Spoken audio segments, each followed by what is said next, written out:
The last thing you remember of your old life is the smell of damp earth after a rain shower. It was a clean smell, full of growing things, of grass and leaves and the quiet, steady rhythm of the seasons. You're leaving that behind now, jostling in the back of a wooden cart, the road a series of bone-jarring ruts. You don't know exactly how old you are, somewhere between 8 and 10 maybe. The numbers aren't as important as the seasons. And the season for staying on the farm is over. For hours, the scenery has been a familiar patchwork of green fields and low stone walls. But now something is changing. At first, it's just a smudge on the horizon, a gray-brown stain against the pale afternoon sky. It's not a rain cloud, it's too low, too permanent. As the cart rumbles closer, the smudge grows, swallowing the blue, until it becomes the entire sky. This is your first introduction to the city. It steals the heavens. Then comes the sound. It's a low, constant hum, a vibration you feel in your teeth more than you hear with your ears. It's the sound of 1,000 machines working in unison, a mechanical heartbeat that will soon become the soundtrack to your entire existence. It's nothing like the sound of wind in the trees or the bleating of sheep. It's hungry. The cart clatters from the dirt path onto cobblestones, and the change is immediate and violent. The air, which once smelled of soil, now assaults you. It's thick, acrid, and full of tiny, sharp particles that catch in the back of your throat and make you cough. It's the smell of coal smoke, dense and inescapable. It blankets everything, a greasy, invisible fog. You can taste it on your tongue, a bitter, metallic tang. People in the future will have a name for the city as thick, toxic fogs. Pisu Perez, you're breathing in the ingredients for one right now. It's a welcome gift from your new home. You pull your thin shirt over your nose, but it does little good. The buildings that line the narrow street are not the color of stone or brick. They are uniformly black, stained with years of accumulated soot. They seem to lean in towards each other, blocking out what little light penetrates the smoky canopy above. The windows are dark, like vacant eyes. This city, perhaps Manchester or Leeds, is a testament to a new kind of creation. It was built at a speed that boggles the mind, a chaotic explosion of industry. Entire neighborhoods sprung up almost overnight to house the tidal wave of people, like you, pouring in from the countryside. There were no plans, no sanitation, just a desperate rush to build shelter next to the new gods, the factories. You are here, but the reason why is something historians still angle for every family like yours. Was it a choice? Was it the promise of wages, however small, that sounded like a fortune back in your village? Or was it because the old ways of life were simply disappearing?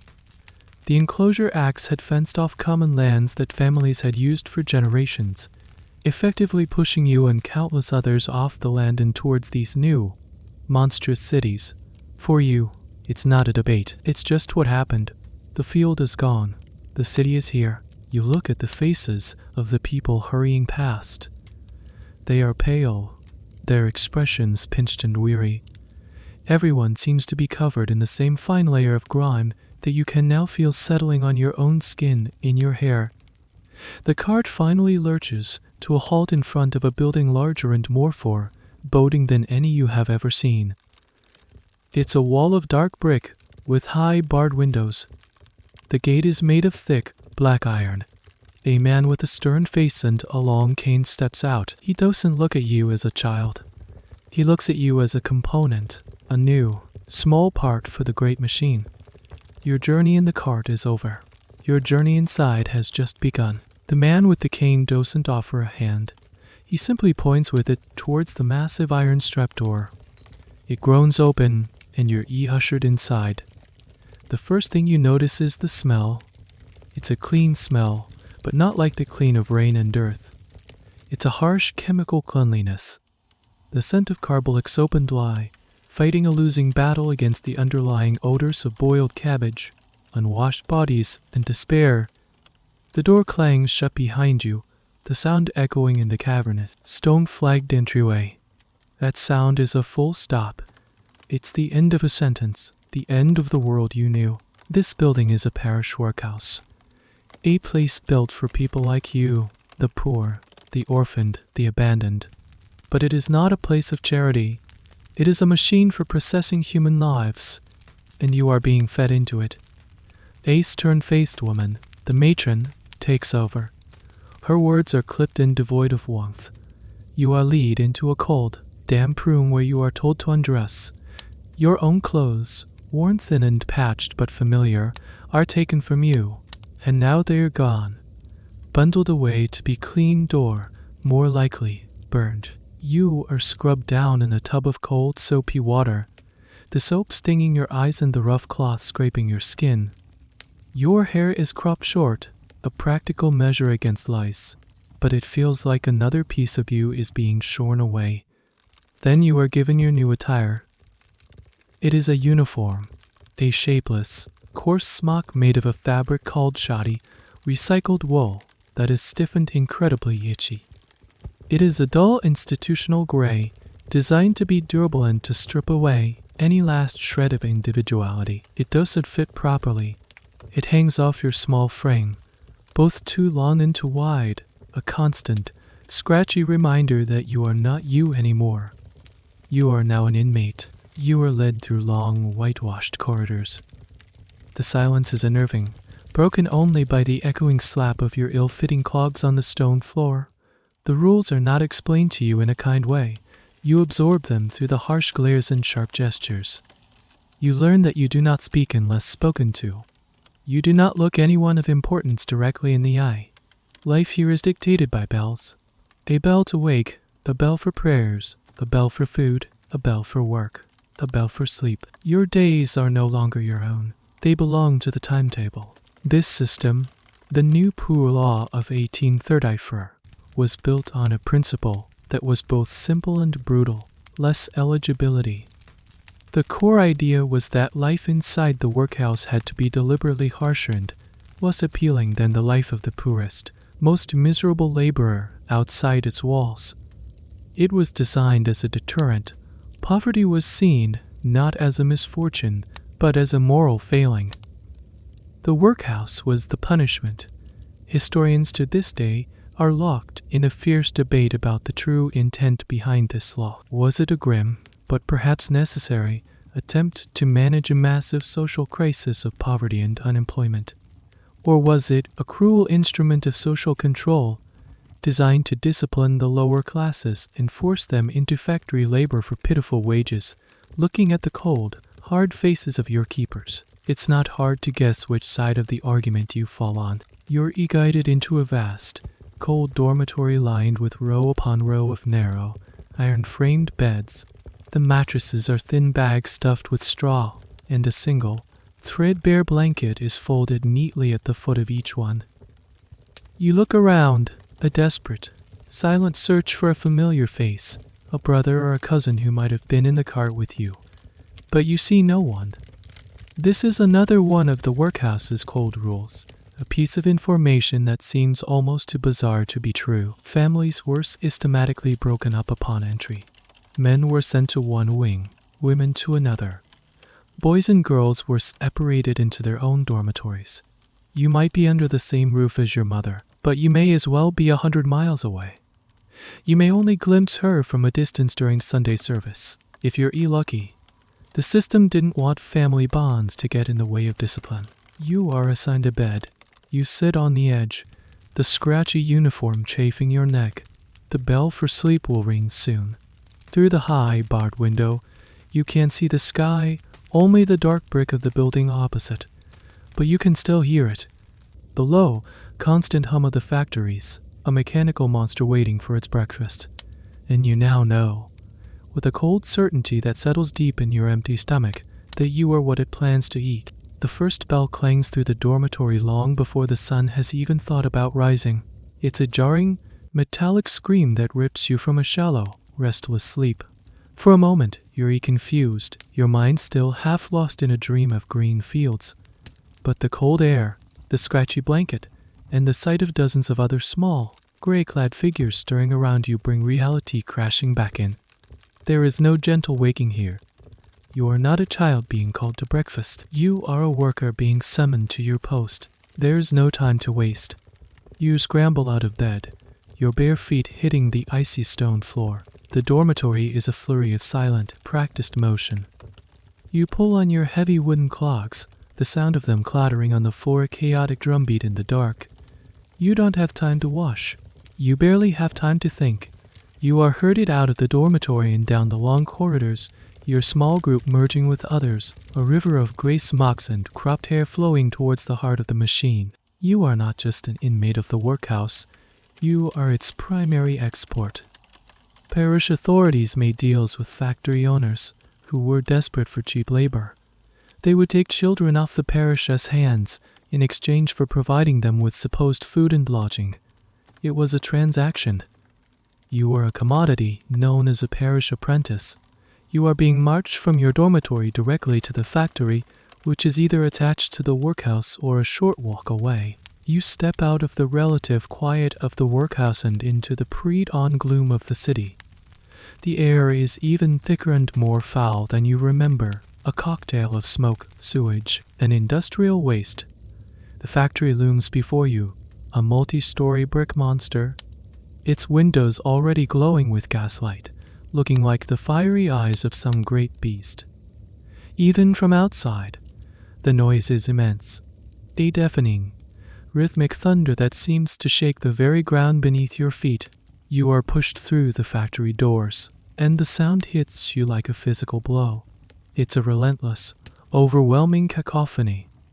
The roar of steam engines, the screech of leather belts on massive pulleys, the deafening, clattering rhythm of hundreds of looms weaving in unison.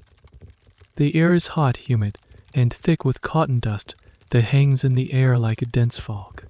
It coats your tongue, clogs your nostrils, and makes your eyes water. You can barely see the other end of the vast room through the haze. Tiny fibers float everywhere, a constant snowstorm of fluff that you will breathe in with every gasp for air. A man, the overseer, directs you with a shout and a shove towards a towering machine. It's a spinning mule, a contraption of wood and iron that stretches half the length of the room. Your job, he explains in a voice that barely rises above the din, is simple. You're a pisar. You are a pisar. Your small, nimble fingers are perfect for the task. When a thread on the spinning machine breaks, you must quickly dart under the moving machinery, find the two broken ends, and tie them back together. You watch another child, no older than yourself, do it. He moves like a phantom, a blur of motion in the space beneath the machine's carriage as it moves back and forth. It looks terrifying. The space is tight, and the machinery above is heavy and powerful. A moment of hesitation, a slip, and you could lose a finger, a hand, or your life.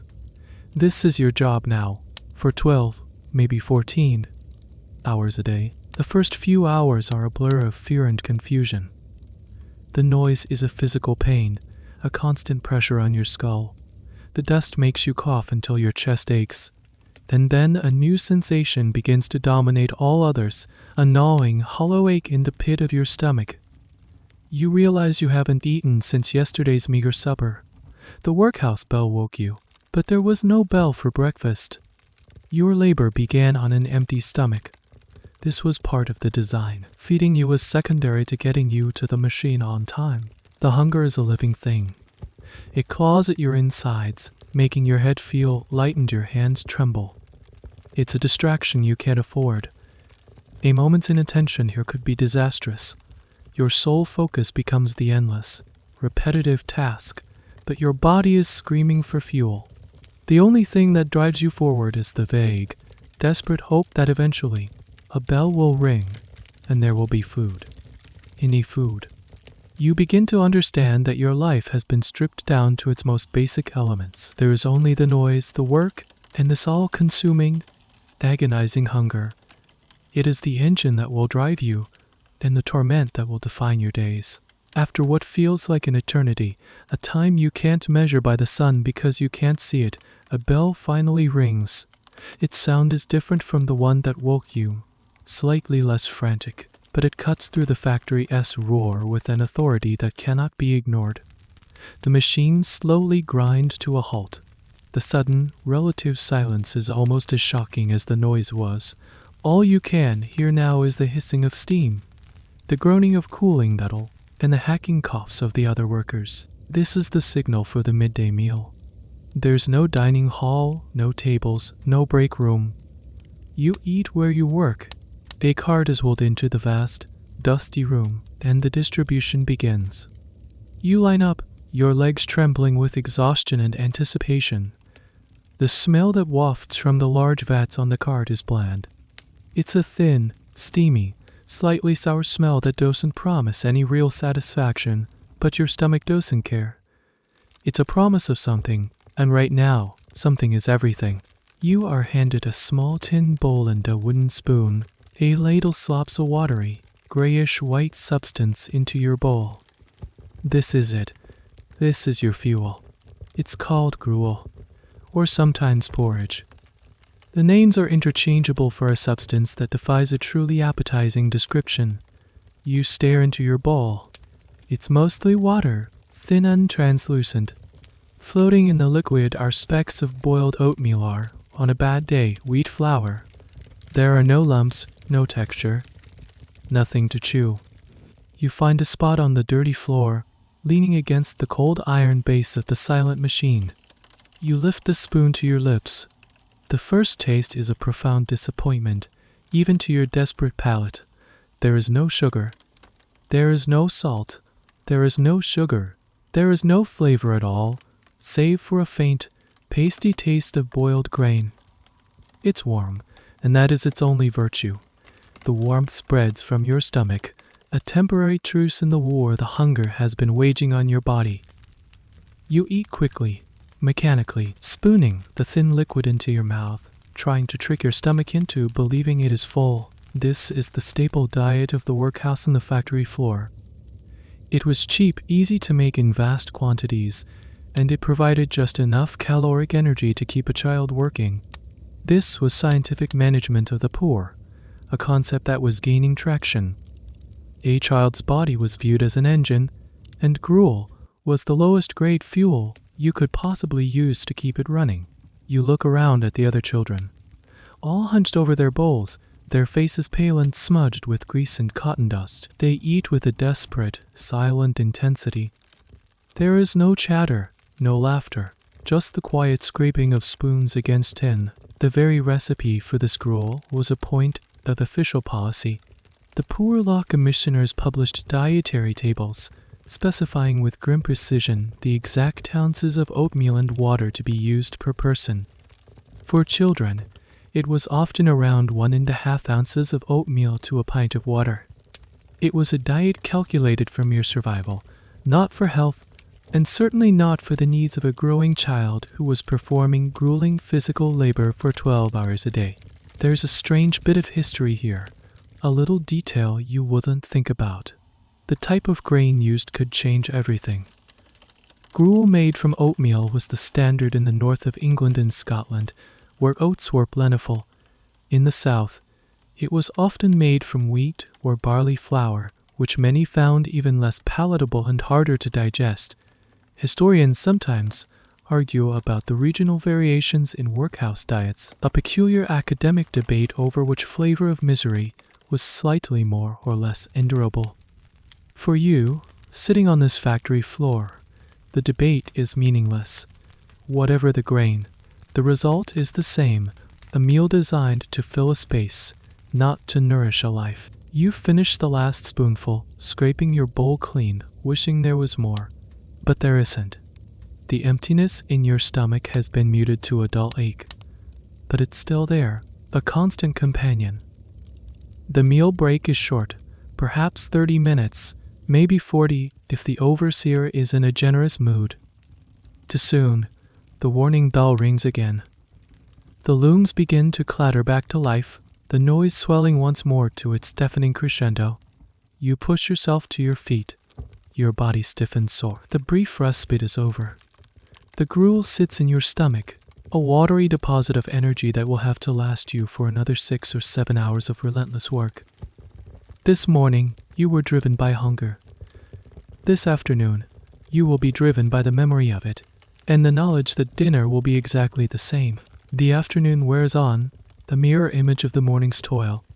Your movements become more automatic, your mind numb to the noise and the dust.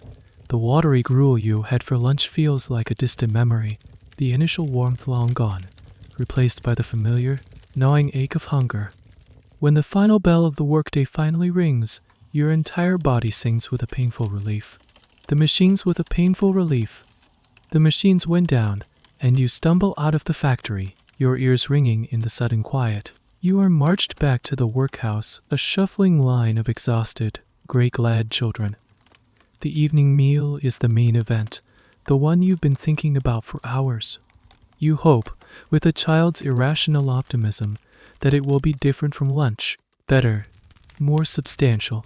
You file into the vast, cold dining hall. The tables are long wooden planks set on trestles, with backless benches on either side. The room smells of boiled laundry and damp stone. You take your place, clutching your tin bowl.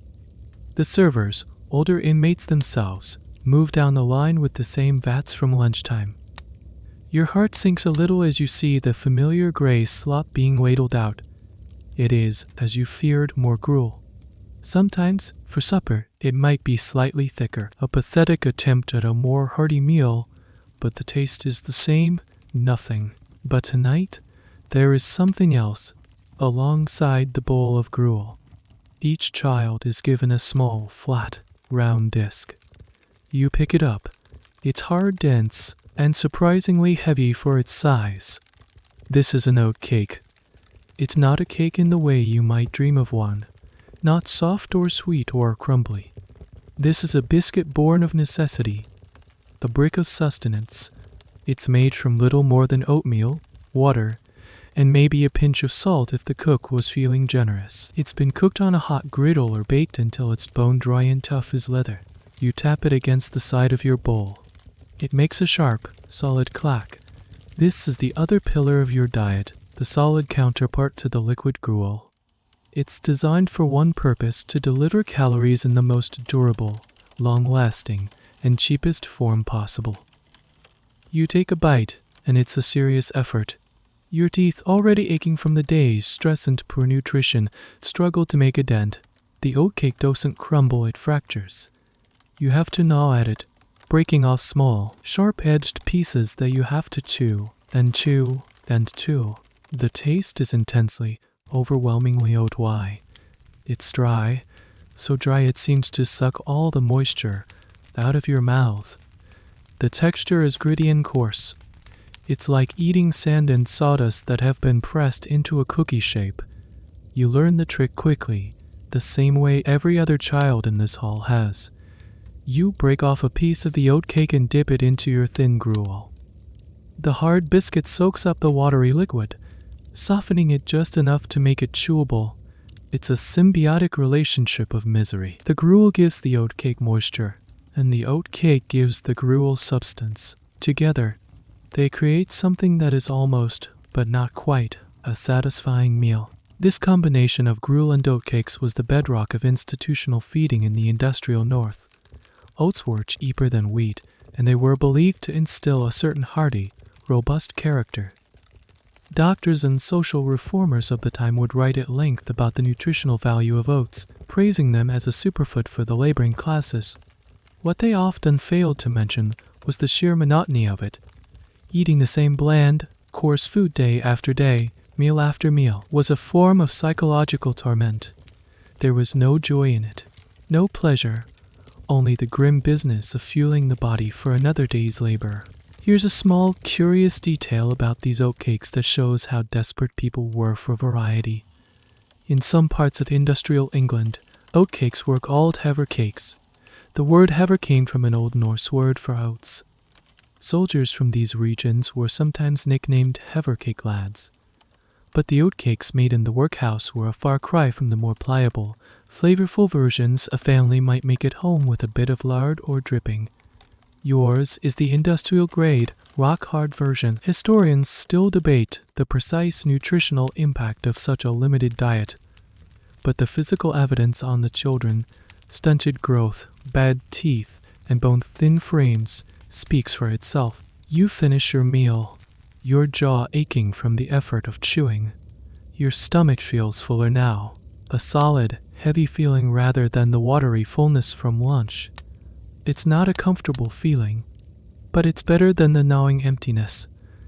You look down at your empty bowl and the few crumbs left from the oatcake. This is your life now. A cycle of bells, machines, and the endless rotation of watery gruel and hard as stone oatcakes.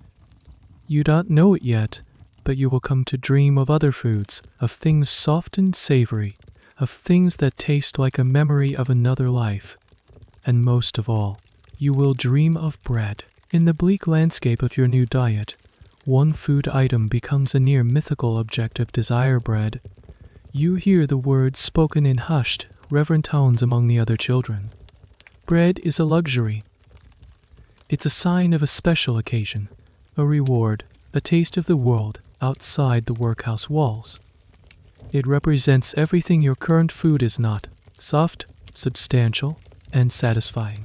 Most days, you get none. The diet is gruel and oatcakes, on an endless loop. But on certain days, perhaps once a week, the routine changes. Instead of an oatcake, a thick slice of bread is placed beside your bowl of gruel. The first time this happens, your heart leaps with a genuine, unbridled joy. You pick it up. It looks perfect, almost too perfect. The crust is a uniform, pale gold, and the inside, the crumb, is a brilliant, dazzling white.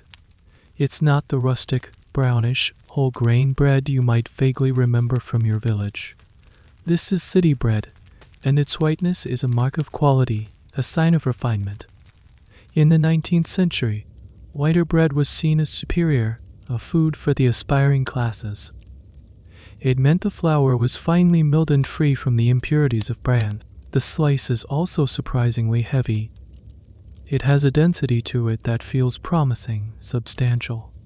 You press your finger into its surface. It's not soft and airy like a cloud. It's strangely doughy and damp, with a texture that is more clay-like than fluffy. It doesn't spring back when you press it.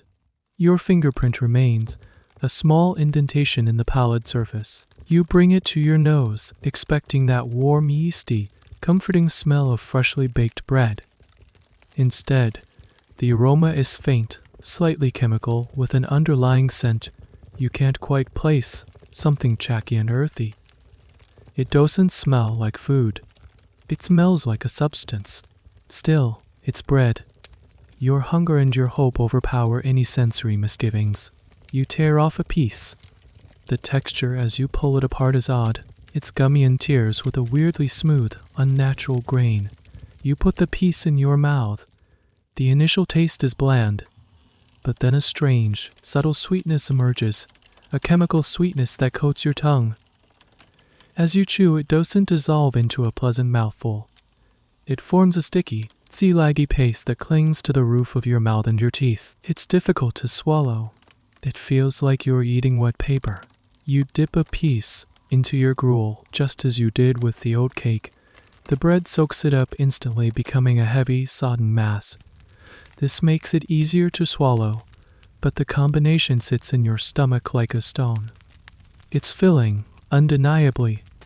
After a slice of this bread, the hunger pains are gone, replaced by a leaden, bloated sensation. You feel full, but not nourished. You feel heavy, but not energized. You look around the dining hall. The other children are eating their bread with the same silent reverence you felt at first. But you notice the way they chew, slowly and deliberately. You see the effort it takes to swallow. This is the bread of the industrial city, the baker's loaf. And it is a lie. You don't know the science or the economics of it, but your body is telling you that something is wrong. This bread is not just flour, water, yeast, and salt. It's an industrial product, engineered for maximum profit and minimum cost, just like the textiles you spend your days spinning. Its whiteness and its weight are not signs of quality. They are the results of a widespread and dangerous deception. The dream of bread, when you finally get to taste it, is a profound disappointment. It fills the hole in your stomach, but it leaves you with a strange and unsettling feeling, a quiet poison that you willingly consume because it's better than the alternative, which is nothing at all. You will eat this bread whenever it is offered, grateful for its weight and its ability to silence your hunger. But a small part of you will always know it's a sham, a white lie that you have to swallow to survive. The unsettling feeling that the bread gives you isn't just your imagination. It's your body's alarm system, faintly ringing. That unnatural weight, that strange, clay-like texture, it's the result of what was a rampant, almost universal practice in the 19th century, food adulteration. Your baker's loaf is a masterpiece of fraudulent chemistry. To understand why, you have to think like a baker in a sprawling, anonymous city. Your customers are poor. They want a loaf that looks big, feels heavy, and is as white as possible. They also want it to be cheap. Flour is your biggest expense, so if you could find a way to use less flour, but still produce a loaf that looks and feels substantial, you could increase your profits dramatically. The city provided the perfect environment for this deception. A baker who cheated his neighbors would be found out unruined. In the teeming, overcrowded streets of an industrial metropolis, your customers are strangers. You can sell them 1,000 loaves, then never see the same face twice. So, what are you eating? That heavy, dense quality comes from extenders, cheap materials added to the flour to bulk it up. One of the most common additives was powdered chalk. It was white, it was heavy, and it was cheap. Bakers would mix it in with the flour, and the customer would be none the wiser, at least until they got home. Another popular, and even cheaper, additive was kaolin, also known as potter's clay. Again, it mimicked the properties of flour well enough to fool the eye and the hand, if not the stomach. But it gets worse. On the truly unscrupulous end of the spectrum, some bakers were found to be mixing in plaster of Paris, and even more horrifying, bone dust. This wasn't necessarily animal bone from the butcher. There were documented cases of bone meal, intended for fertilizer, being sold to bakers. And in the most ghoulish of rumors, some claimed that bones from old graveyards were ground up and used. While that last part might be more urban legend than common practice, the fact that people believed it tells you everything you need to know about the public's trust in the food supply. This practice of adulteration was an open secret. Social reformers, journalists, and scientists were all aware of it. One of the most famous investigators was a German chemist named Friedrich Accum, who, as early as 1820, published a book with a wonderfully direct title, A Treatise on Adulteration of Food and Culinary Poisons. He subtitled it There is Death in the Pot, and he wasn't exaggerating. He detailed the common practice of adding clay and chalk to bread, revealing a world of routine poisoning that was taking place in kitchens across the country. You, of course, know none of this. You just know that the bread makes your stomach feel strange. The chronic ingestion of materials like chalk and clay would have had a devastating effect on your digestive system. It would lead to constipation, painful cramps, and a general inability to absorb what few nutrients were actually present in the food. Your body, already weakened by a poor diet, was being forced to process indigestible rock dust. There's a fascinating, if grim, debate among historians about the scale and severity of this practice. Some argue that the most extreme examples, like bone dust, were rare and sensationalized by the press. They suggest that the more common adulterants were less harmful, like potato flour or rice flour, which were used to whiten the bread and absorb more water, making the loaf heavier. Others argue that, given the lack of regulation and the intense economic pressures, the use of dangerous additives like chalk and alum, a chemical we'll get to, was incredibly widespread, especially in the bread sold to the poorest communities and institutions like workhouses. For you, the debate is academic. Whatever the specific ingredient, you know the bread is not right. It is a product of a system where profit was the only moral compass and the health of a poor, anonymous child was not even a rounding error in the calculation. You finish your slice, the heavy, pasty ball of it sitting uncomfortably in your gut. You are no longer hungry, but you feel sluggish and dull. The bread has filled you up, but it has stolen something in the process, a little bit of your vitality, a little bit of your health. It is a slow, insidious theft happening one meal at a time. The white loaf, once a symbol of hope and luxury, is now just another part of the slow grind that is wearing you down. The deception of the baker's loaf doesn't end with chalk and clay. There was another secret ingredient, a bit of chemical magic that was key to the entire operation. It addressed the other major demand of the 19th century consumer, that brilliant, almost supernatural whiteness. This effect was achieved with a chemical compound called alum. Alum is a type of chemical salt, specifically potassium aluminum sulfate. It has properties that made it a miracle ingredient for a dishonest baker. Firstly, it's a powerful bleaching agent. A small amount of alum added to dough made from old or low-grade, yellowish flour would magically whiten it, making it look like it was made from the most expensive, finely milled wheat. It was a cosmetic trick, an illusion of quality that fooled the eye completely. If you've ever wondered how your slice of workhouse bread could be so unnaturally white, this is the answer. It's not purity, it's chemistry. But alum did more than just bleach the flour. It also strengthened the gluten in the dough. This was its second, and perhaps more important, trick. By strengthening the gluten, alum allowed the dough to absorb and hold. A baker could use less flour, add more water, and still produce a loaf that held its shape and had a satisfying weight.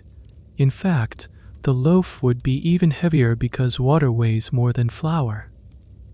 This was the key to the fraud. You sell a loaf that is 20% water instead of 10%, and you've just pocketed the cost of that extra flour. Furthermore, alum helped to mask the taste of decaying or spoiled flour. It had a slightly sweet, astringent taste that could cover up the soreness of flour that was past its prime. So a baker could buy the cheapest, oldest flour, bulk it up with chalk, add a huge amount of water, and then use alum to whiten it, make it hold its shape, and hide the off flavors. The result was the loaf you now hold in your hands, a heavy, damp, brilliantly white, and strangely sweet slice of bread that was a triumph of chemical engineering and a disaster for human consumption. You experience the effects of alum directly, even if you don't know the cause. That's the laggy, sticky paste that the bread forms in your mouth. That's the work of alum on the duff's proteins. The heavy, bloated feeling in your stomach, the sensation that the bread isn't digesting properly. That's your body struggling with a substance it was never meant to consume. Alum is an astringent, meaning it causes tissues to constrict. Ingesting it regularly, especially for a child, was a recipe for chronic digestive problems. It would cause severe constipation, gripping stomach pains, and could interfere with the body's ability to absorb phosphates, which are crucial for healthy bone growth. So, while your diet of gruel and oatcakes puts you at risk of rickets from a lack of vitamin D, the bread you eat as a treat is actively hindering your body's ability to build strong bones with the few nutrients it does receive. It's a nutritional double punch, delivered by a system that prioritizes the appearance of food over its actual content. This issue was at the very heart of the food reform movement. Scientists like Arthur Hill Hassel used the new technology of the microscope to analyze food samples, and what they found was shocking. In the 1850 seconds, Hassel conducted a groundbreaking investigation for The Lancet, a medical journal. He tested dozens of bread samples from all over London and found alum in almost every single one. His work provided the hard, scientific evidence that reformers needed to prove that the public was being systematically poisoned for profit. The use of alum, much like other additives, is a source of some historical nuance. Some historians point out that alum had been used in small quantities by bakers for centuries, even by honest ones, to improve the texture of their bread. The argument is that it only became a widespread public health crisis when it was used in massive quantities to facilitate large-scale fraud by industrial-era bakers supplying the anonymous urban masses. Where does a traditional technique end and the dangerous adulteration begin? It's a blurry line that regulators of the time struggled to define, let alone enforce. You take another bite of the unnaturally white bread. The slight chemical sweetness coats your tongue. You are so hungry that you will eat it all, down to the last seal aggie crumb. But your body knows. The discomfort in your gut is a silent protest. You are eating a lie. A beautiful, white, heavy lie that is filling you up while slowly, quietly, hollowing you out from the inside. The days and weeks blend into a monotonous cycle of working meager meals. The gnawing hunger becomes your constant companion, a dull ache that sharpens into a piercing pain by the end of each long shift. In this landscape of deprivation, your senses become incredibly attuned to the faintest hint of something better, something forbidden. The most powerful and alluring scent in your world is the smell of cooking meat. It's a smell you rarely encounter. It doesn't come from the workhouse kitchens, which only ever produce the bland, steamy smell of boiled grains. The scent wafts from other places, a cookshop on a nearby street, the wealthier home of the factory owner, or sometimes, from the overseer's own lunch, heated up on a small stove in his office. It's a rich, savory, greasy aroma that cuts through the factory as chemical haze and travels directly to the hunger center of your brain. It makes your mouth water so intensely it's painful. Meat is an impossible luxury, a food from another universe.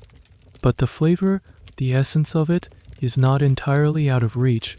For that, you have a desperate, ingenious practice known as the penny wipe. You see it happen one day, during the short midday break. A few of the older, bolder children, the ones who have been here longer and know the system, pool their money. They might have earned a few pennies for extra work, or perhaps found them or stolen them. They approach one of the street food vendors who sometimes sets up near the factory gates. This vendor has a small portable brazier, and on it, he is cooking a few sad-looking sausages or small, fatty pieces of bacon for those who can afford it. A foreman, perhaps, or a skilled worker. The children don't have enough money to buy a piece of the meat. That would cost several pennies. But they have enough for a penny wipe. The transaction is simple and swift. One of the children hands over a penny. In exchange, the vendor doesn't give them any food.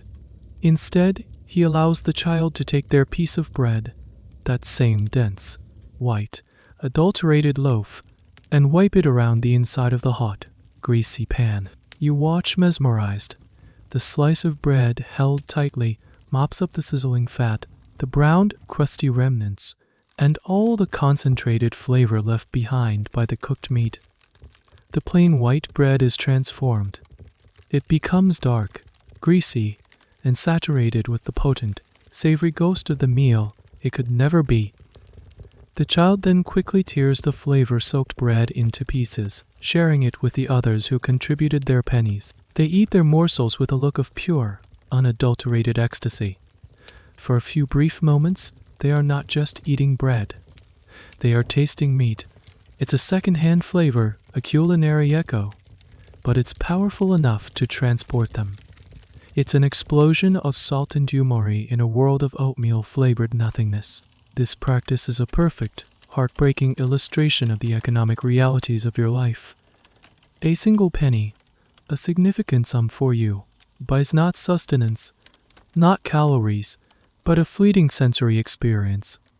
It's a testament to how deeply humans crave flavor, how a life of blandness creates an almost unbearable longing for something, anything that tastes good. The penny wipe was a tiny act of rebellion against the tyranny of the workhouse diet. It was a way to reclaim a little bit of pleasure in a world that was designed to have none. Historians who study the diets of the poor often focus on calories and nutrients, charting the slow march of malnutrition. But practices, like the penny wipe, remind us of the psychological dimension of food. It wasn't just about survival, it was also about the human need for joy. There's some debate about how common this practice actually was. Was it a widespread, everyday occurrence, or was it a more niche, desperate measure that has been romanticized or exaggerated in historical accounts? Some sources treat it as a common piece of street culture, while others barely mention it. It likely varied from city to city and street to street. For you, seeing it for the first time, it's a revelation. It's a new level of the food hierarchy you hadn't even considered. You don't have a penny to spare. The idea of possessing a coin, a piece of actual money, is as foreign as the idea of eating a steak. But you watch the other children, and you feel a new kind of hunger. It's not just a hunger for food, but a hunger for flavor. The scent from the vendor's pan, now mingled with the sight of that greasy, glorified bread, becomes the new object of your dreams. It's a taste of a better life, wiped up on a slice of cheap bread for the price of a penny you don't have. You chew on your own plain, dry loaf, and its blandness seems more profound, more insulting than ever before. The hunger teaches you to be resourceful. It sharpens your eyes and makes you see the world not for what it is, but for what it might contain that is edible.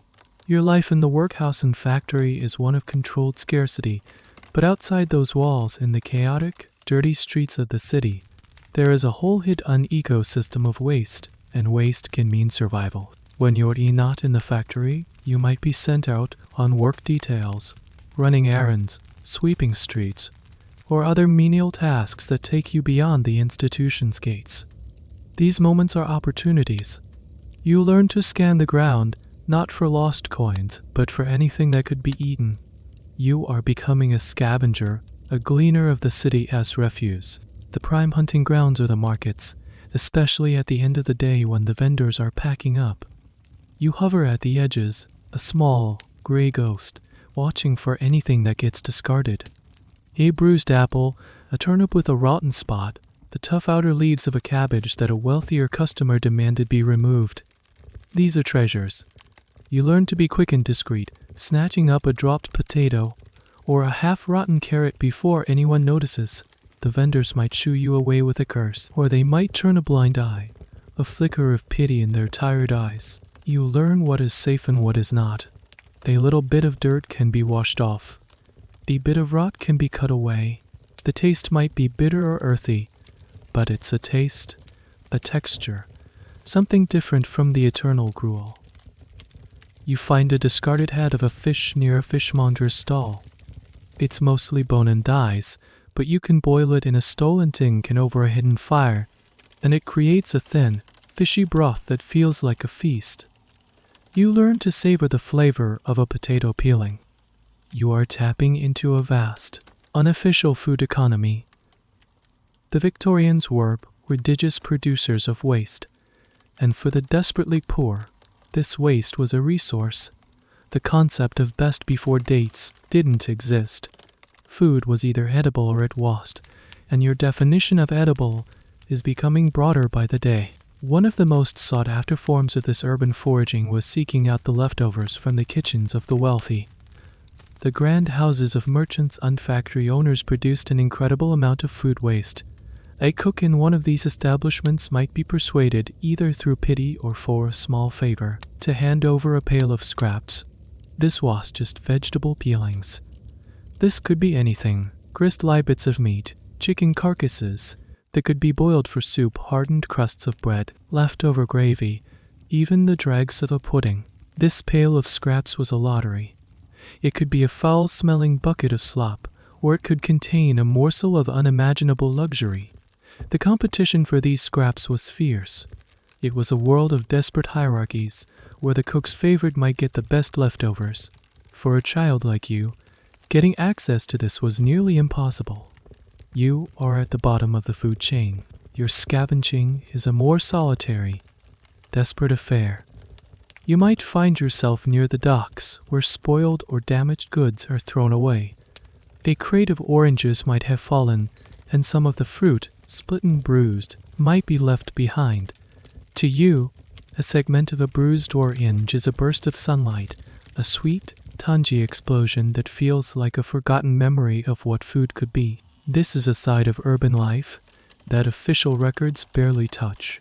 We have the diet sheets from the workhouses detailing the ounces of oatmeal and bread, but we don't have records of the food that was scavenged from the gutters, the unofficial calories that kept some of the poorest people alive. Historians have to piece this together from anecdotal accounts, from the reports of social reformers, and from reading between the lines of official documents. There is an ongoing discussion about how significant this scavenging economy really was. Was it a marginal activity, or was it a crucial, if invisible, part of the food system for the urban poor? For you, it's not a debate. It's the difference between a day of gnawing hunger and a day where you have something, anything, solid in your stomach. You become an expert in urban refuse. You know which streets have the best markets, which vendors are the most likely to yield a prize. It's a grim and dangerous education. The food you find is often contaminated, teeming with bacteria from the filth of the streets. Every scavenged meal is a gamble with your health. But hunger is a powerful motivator. It overrides fear. It overrides disgust. It forces you to look at a pile of discarded cabbage leaves, swarming with flies, and see not garbage but dinner. In your world, meat is a myth. It's a story you hear, a smell you occasionally catch on the wind, a flavor you might get a second-hand taste of from a penny wipe. The idea of actually sitting down and eating a piece of beef or chicken is as fantastical as a fairy tale. For the poorest of the poor, and especially for a child in the workhouse system, meat was simply not on the menu. The diet laid out by the poor law commissioners was almost entirely vegetarian, not for ethical reasons, but for economic ones. Meat was expensive. Grains and oats were cheap. The calculus was that simple. On very rare occasions, like Christmas or Easter, you might be given a small taste of it. Perhaps a few shreds of stringy beef boiled into a thin broth, or a tiny piece of mutton, mostly gristle and fat, served alongside your bread. These moments are so rare they become legendary, talked about for weeks before and after. When meat does appear in the lives of the urban poor, it's rarely the fresh, wholesome kind. The meat available to you, if you were to scavenge or somehow find the money to buy the cheapest possible cut, comes from the shadowy corners of the food market. It's what was known as carrion or slink meat. This was meat from animals that had died of disease, not from slaughter. A farmer might have a cow that died from an infection, or a sheep that was stillborn. He couldn't legally sell this meat to a reputable butcher, so he would sell it at a steep discount to back alley dealers who would then smuggle it into the city. These dealers would disguise the meat's origin, sometimes rubbing it with chemicals to hide the smell of decay or to restore a semblance of a healthy red color. It was then sold for pennies a pound in the poorest neighborhoods. You hear stories about it. You see the low butcher shops, often hidden in basements or down dark alleys, where suspicious-looking cuts of meat are sold from dirty wooden blocks. The meat might be discolored, a sickly grayish-green, and have a faint, sweet smell of putrefaction. Buying and eating this meat was an enormous risk. It was often riddled with diseases like tuberculosis or anthrax. Consuming it could be, and often was, a death sentence. But for a family starving, for a person who hadn't tasted meat in a year, the risk sometimes seemed worth it. Then there was the problem of what the meat actually was. In an era with no food labeling laws and no real oversight, the cheap sausages and meat pies sold by street vendors were mysteries. The fillings were a ground-up paste of whatever was cheapest. This often meant offal, the organs, intestines, and other less desirable parts of the animal. While offal can be nutritious, the offal used here was often from those same diseased animals, but it went further than that. Many of them, substantiated by police reports and investigations, were rampant that the meat in these cheap products washed from cows or pigs at all. It was common for horse meat to be passed off as beef, and more disturbingly, it was widely believed that the meat came from stray cats and dogs rounded up from the streets. The popular London street pie, a supposed beef pie, earned the grim nickname cat and kitten pie. Whether you are actually eating cat meat is a point historians still find difficult to pin down with certainty. The accusations were constant, and they fueled public anxiety, famously captured in stories like Sweeney Todd, the demon barber who baked his victims into pies. While a real-life Sweeney Todd might be fiction, the underlying fear was very real. The public genuinely believed they could be eating almost anything. Some historians argue these were mostly scare stories, urban legends born of a deep-seated distrust of the anonymous urban food system. Others present evidence from court records on journalistic exposes that suggest the practice of using cat and dog meat, while not universal, was definitely happening. For you in the workhouse, this is all distant horror. You are protected from the dangers of diseased meat by the simple fact that you get no meat at all.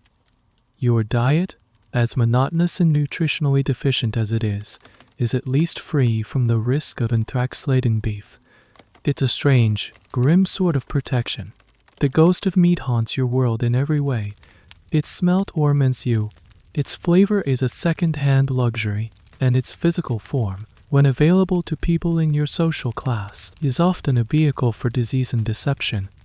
The absence of meat from your plate is a constant, physical reminder of your status. You are not worthy of it.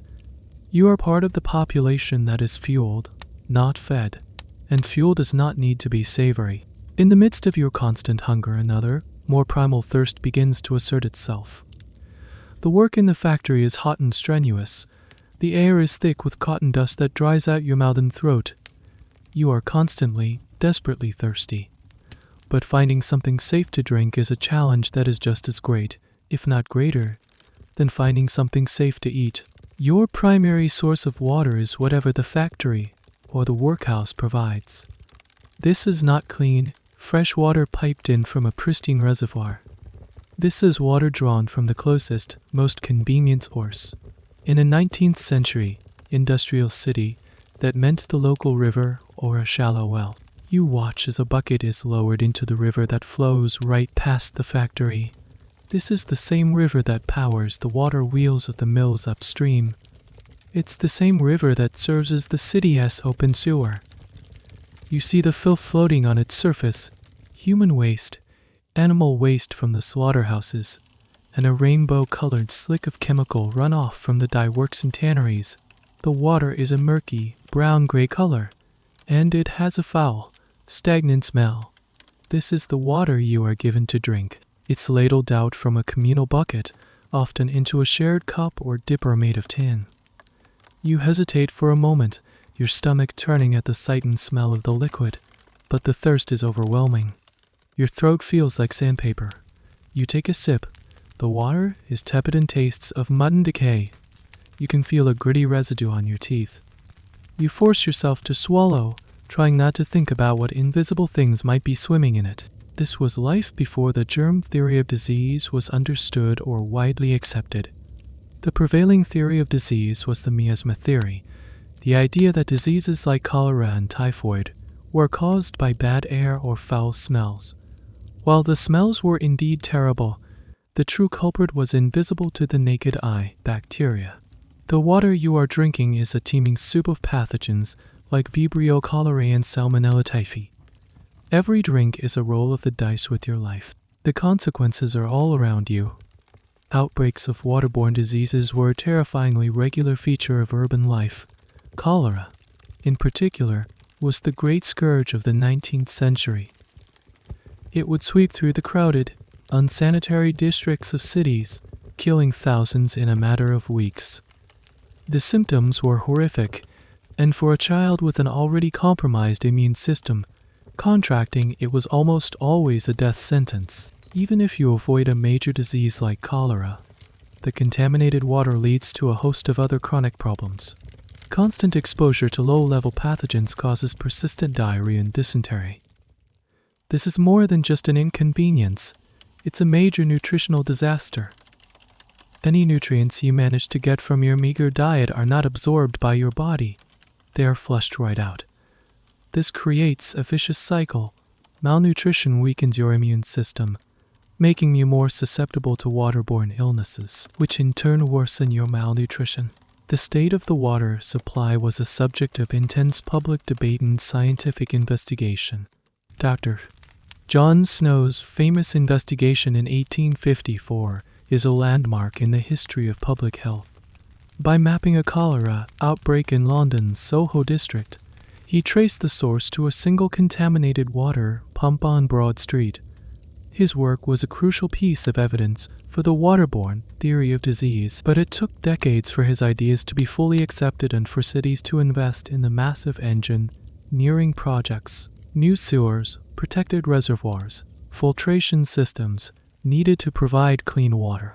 There is a fascinating, ongoing debate among historians about when the sanitary idea truly took hold.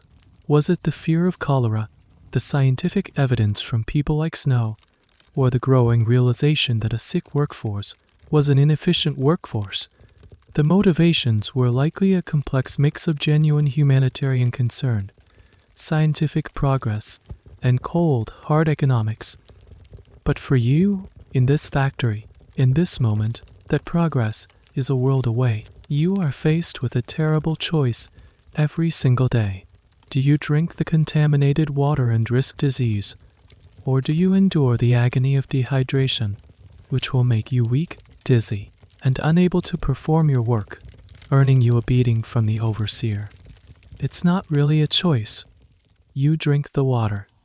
You drink the filth. You swallow the risk and pray that you will be one of the lucky ones. Your quest for simple, clean water, the most basic requirement for life, is a daily struggle against a system that has poisoned the very wells of its own creation. Faced with the daily gamble of drinking contaminated water, you quickly learn that there is another option, one that is often considered safer, if not necessarily healthier. This alternative is beer. It might seem strange to modern ears, the idea of giving beer to children in a workhouse or factory. But in the 19th century, it was a common and widely accepted practice. The drink you are given is not a strong, intoxicating ale. It is small beer, a weak, watery brew that was a staple of daily life for everyone, including children. Small beer is made from the dregs of the brewing process. After the master brewer has made his strong, profitable ales and porters, the leftover grain, the second runnings, would be mashed again with water. This produced a beer with a very low alcohol content, typically between 0.5% and 0.5%. It was thin, not particularly flavorful, and certainly not something anyone would drink for pleasure if they had a better choice. But it had one enormous advantage over the water from the local river. It was boiled. The brewing process itself, boiling the water and grain mixture of the wort, killed most of the dangerous bacteria and pathogens. This was not understood in terms of germ theory, but the practical result was clear to everyone. People who drank beer, even this weak beer, tended not to get sick as often as people who drank water. It was a form of accidental pasteurization. Therefore, in the minds of the workhouse matrons and factory overseers, providing small beer was a sensible, pragmatic measure to keep their workforce upright and functioning. So, on some days, instead of or in addition to the bucket of murky river water, a barrel of small beer is rolled out. You are given a small cupful with your midday meal. The taste is slightly malty, a little sour, and very watery. It's a world away from the rich, hoppy ales you might smell coming from a tavern, but it's also a world away from the foul taste of the river. It's cool and refreshing, and it quenches your thirst without making your stomach turn. This small cup of beer becomes a small, treasured comfort. The tiny amount of alcohol is not enough to make you feel drunk, but it might have a slight calming or numbing effect, a tiny buffer against the stress and pain of your day. It also provides a few extra calories, a small but not insignificant contribution to your meager energy intake. For these reasons, you look forward to the days when beer is served. The provision of alcohol to the workforce, even children, was a deeply embedded tradition. In many pre-industrial labor arrangements, a daily ration of beer or cider was considered part of the wage. This tradition carried over into the factories. Some factory owners believed that a ration of small beer improved morale and productivity. It was seen as a paternalistic gesture, a small kindness that kept the machine running smoothly. However, this practice was also a source of great controversy, especially with the rise of the temperance movement. Temperance reformers saw the provision of beer to workers, and especially to children, as a moral outrage. They argued that it encouraged a lifetime of drunkenness and dependency, trapping the poor in a cycle of poverty.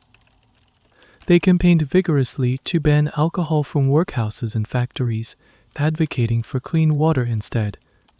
They saw the factory owners' beer rations not as kindness, but as a cynical tool to keep workers subdued and compliant. This clash between the old tradition and the new reform movement is a fascinating area of historical debate. Was small beer a pragmatic public health solution in a world of poisoned water, as some historians argue? Or was it, as others contend, the first step on a road to alcoholism and social decay, a view championed by the temperance movement? The truth is likely somewhere in the middle. It was a flawed solution to a desperate problem. For you, the debate is academic.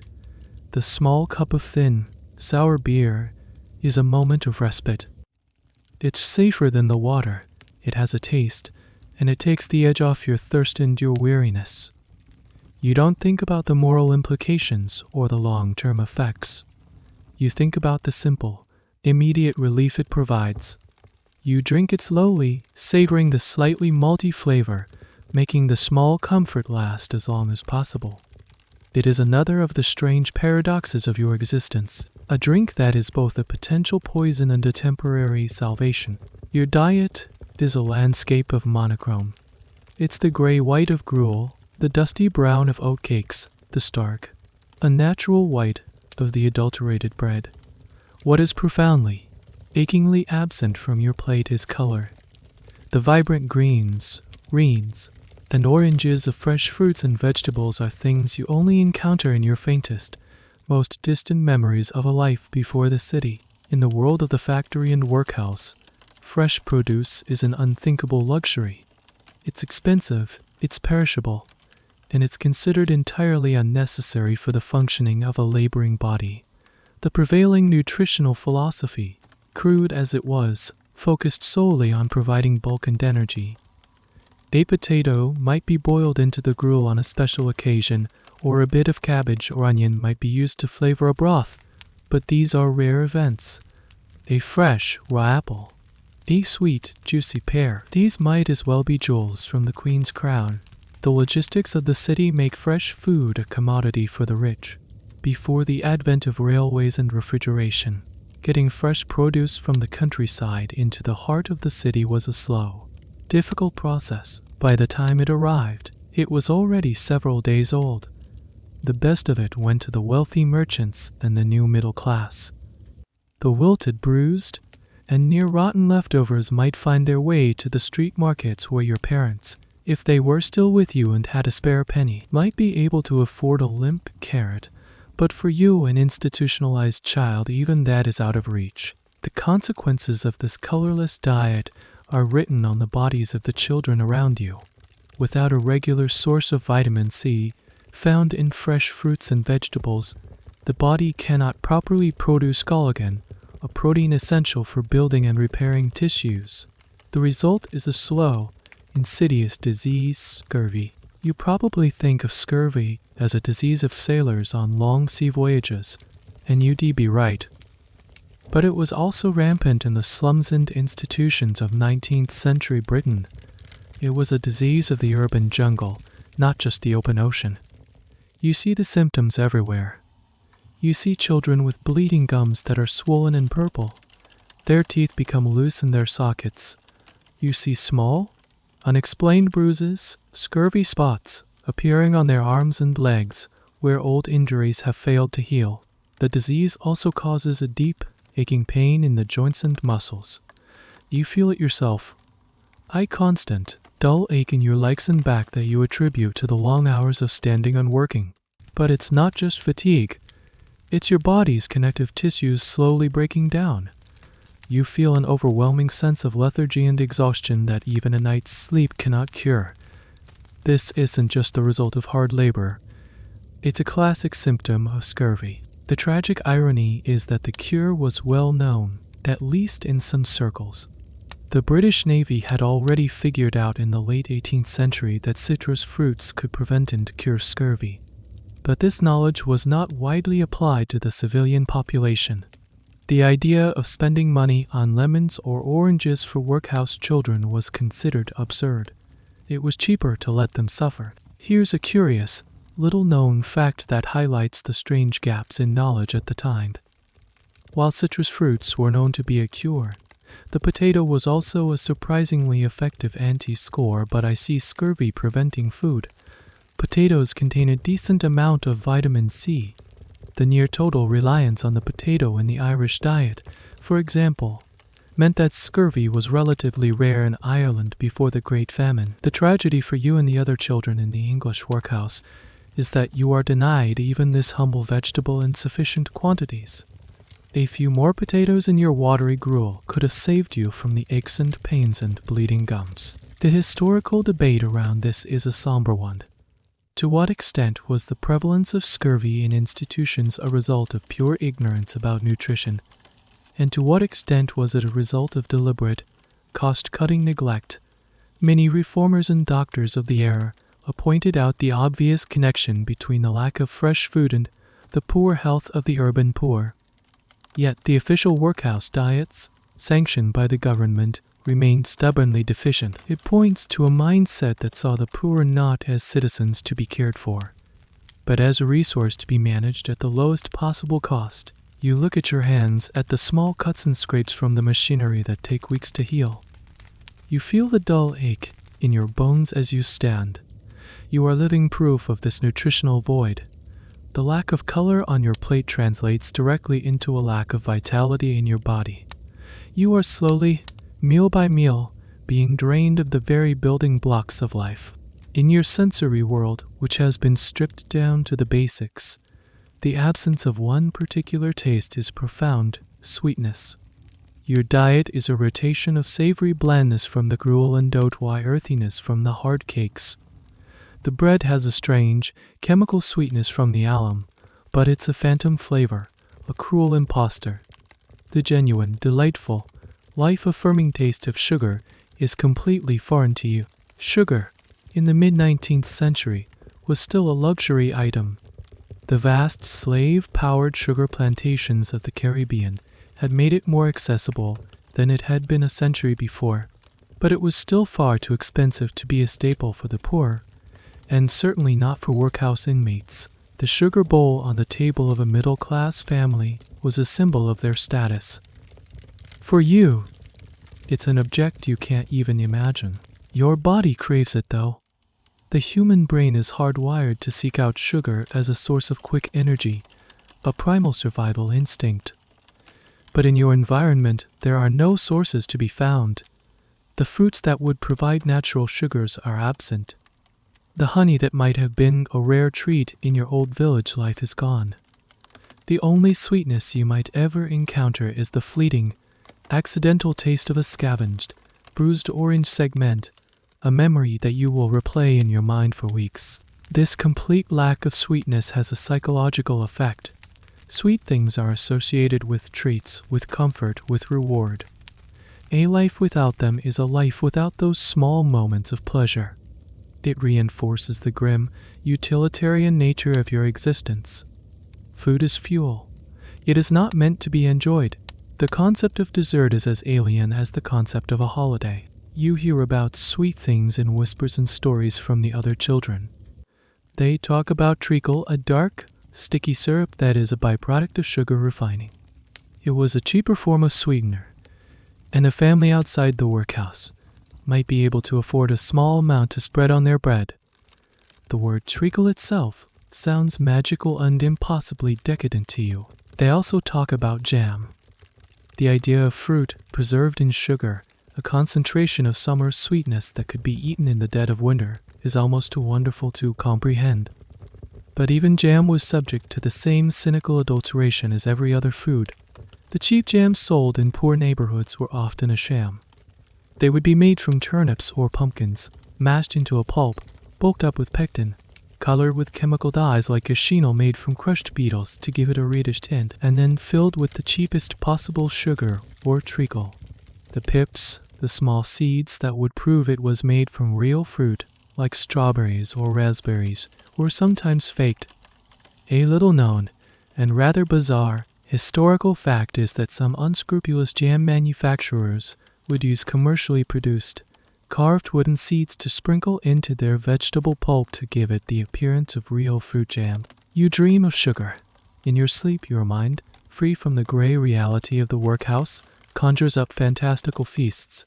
You dream of cakes and pastries, of sticky puddings and sweet, crumbly biscuits. You wake up with the ghost of a sweet taste on your tongue, a cruel trick of the mind that makes the morning's bland gruel even more depressing. The debate among social historians about sugar is a complex one. On one hand, the introduction of cheap sugar into the diet of the working classes later in the century is seen as a major turning point, providing a huge source of quick calories that fueled an industrializing nation. It gave a moment of pleasure and comfort in otherwise grim lives. On the other hand, this flood of sugar is also seen as the beginning of a public health disaster, leading to rampant tooth decay and replacing more nutritious foods in the diet.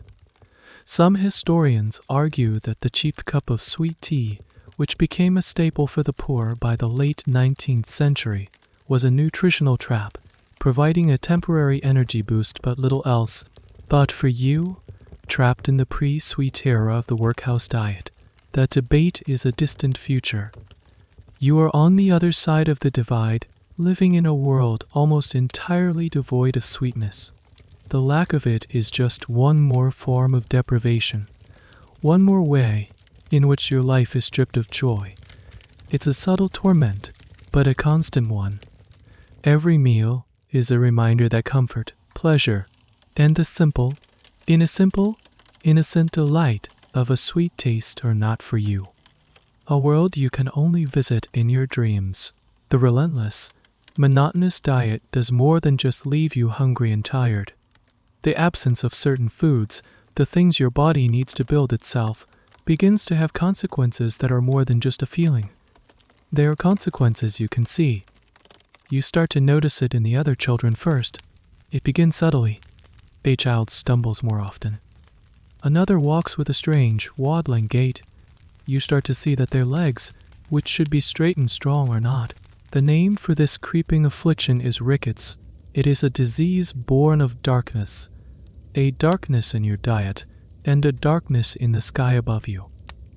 To build strong, hard bones, your body needs calcium, but it can't use calcium without a crucial partner, vitamin D.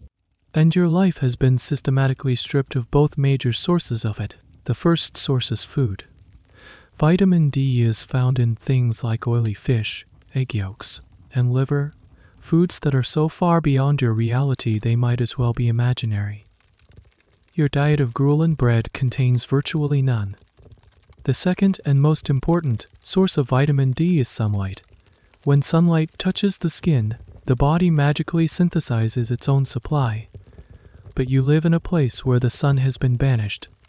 The thick, greasy blanket of coal smoke that hangs permanently over the city acts as a shield, blocking the sun's vital rays. On the rare day when the sun does break through, you are likely locked away inside the factory for 12 or 14 hours. You live in a permanent, man-made twilight. Without enough vitamin D, your body cannot absorb the calcium from your food. Your bones, which are supposed to be the strong, rigid framework of your body, don't harden properly.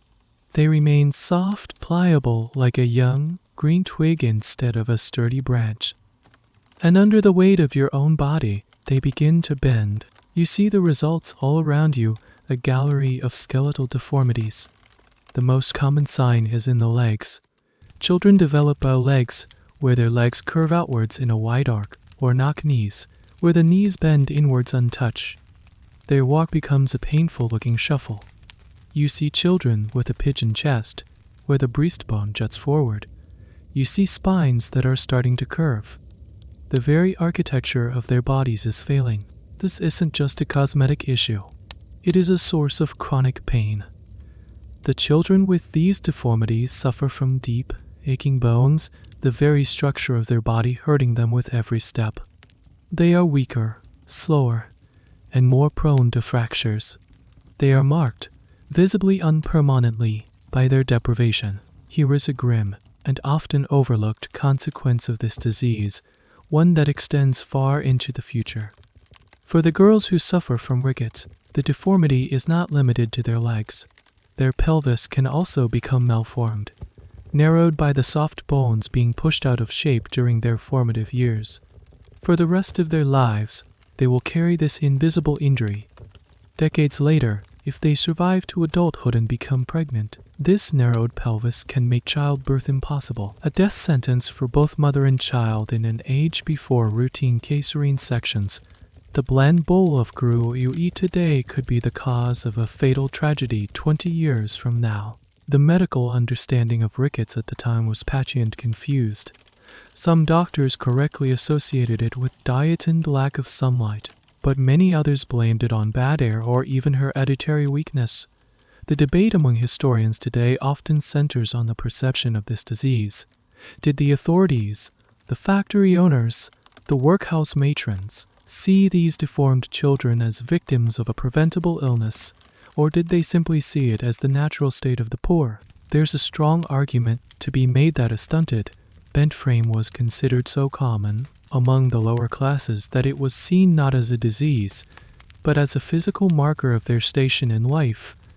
It was just the way poor people looked. You feel the aches in your own legs, the dull throb that never quite goes away. You start to watch the other children, not with pity, but with a dawning fear. You see their bowed legs and feel a new kind of anxiety, one that is deeper than hunger. It's the fear that this place is not just starving you, it's twisting you. It's leaving a permanent, visible scar not on your skin, but in your very bones. You look down at your own thin legs, and you begin to watch them, waiting for the first sign of a curve. The ache in your bones from the lack of sun becomes a familiar, baseline level of pain. But now, a new kind of discomfort begins to make itself known. It starts in your mouth. When you chew on your hard oatcake, you feel a tenderness in your gums that wasn't there before. It's a puffy, sore sensation. In the morning you wake with a foul, metallic taste on your tongue. When you manage to get a drink of water and rinse your mouth, you spit out a pinkish tinge. It's blood. You look at the other children during the meal break, and you start to notice the signs in them too. You see gums that are swollen and have a strange purplish hue, pulled back from teeth that seem to be sitting loosely in their sockets. You see a boy who has lost a tooth, not from a fight or an accident, but it simply fell out while he was trying to eat his bread. This isn't an injury, it's a decay from within. This is scurvy taking hold. The same disease that plagued sailors on long voyages is now thriving here, in the heart of the industrial city. Your body is being starved of vitamin C, and it is starting to fall apart in slow motion. The process is insidious. The collagen that acts as the glue for your body, holding your skin, your blood vessels, and your tissues together, is failing. Without vitamin C, your body cannot produce it. You are, quite literally, becoming unglued. The bleeding gums are just the first, most obvious sign. You start to notice other things. Small, dark red or purple spots, like tiny bruises, appear on your skin, especially on your legs. They don't come from being bumped or hit. They just emerge. These are petechia, a classic sign of scurvy, caused by tiny blood vessels, weakened by the lack of collagen, spontaneously breaking and leaking blood just under the skin. The lethargy you feel deepens into a profound exhaustion. It's a weariness that sleep doesn't fix. It's a physical depression, your body slowing down as its very structure weakens. Your joints ache with a new intensity, a sharp pain that is different from the dull throb of rickets. Then something truly strange happens. You have a scar on your shin, a pale, silvery line from a time you fell on a rock, years ago, back in the countryside. It was a fully healed, long-forgotten injury. But now it starts to itch. It becomes tender, and the area around it turns a reddish purple. It feels like the old wound is coming back to life. This is one of the most bizarre and terrifying symptoms of scurvy. The collagen matrix that formed the scar tissue is one of the first things to break down. Perfectly healed wounds can literally reopen as the body loses its ability to maintain itself. Your own history written on your skin is being erased by your diet. This phenomenon was well documented by surgeons on long sea voyages who saw sailors' old battle scars from decades prior split open as scurvy took hold. It was as if the body was forgetting how to be whole. For you, this itchy, angry scar is a deeply unsettling sign that the damage is not just happening now, but it's undoing your past as well. The knowledge to prevent this was, frustratingly, available. The connection between diet and scurvy was more established than the one for rickets, and yet the cure, fresh fruit and vegetables, was deemed an unacceptable expense. Why this knowledge wasn't applied is a subject of intense historical debate. Was it pure, calculated cruelty and cost-cutting? Or was there a genuine confusion among civilian doctors who saw the array of symptoms, bleeding, joint pain, exhaustion, and misdiagnosed it as any number of other wasting illnesses that were common at the time? Some historians argue that in the chaotic, disease-ridden slums, the specific signs of scurvy were simply lost in a sea of general suffering, making it easy for authorities to ignore a solution they found economically inconvenient. Knowledge, like fresh fruit, was a luxury. You run your tongue over your sore, swollen gums. They feel spongy and foreign. You look at the strange, new bruises on your legs. You feel the ghost of an old injury reawakening on your skin. The hunger is a sharp, clear pain. The rickets is a deep structural ache. But this is different. This is a feeling of dissolution, of unraveling. It's the quiet, terrifying realization that you are not just being starved, you are being unmade. Beyond the specific, diagnosable diseases of rickets and scurvy, there is a more constant, everyday misery that becomes the backdrop to your existence, a permanent, low-grade pain in your gut. Your stomach is in a constant state of rebellion.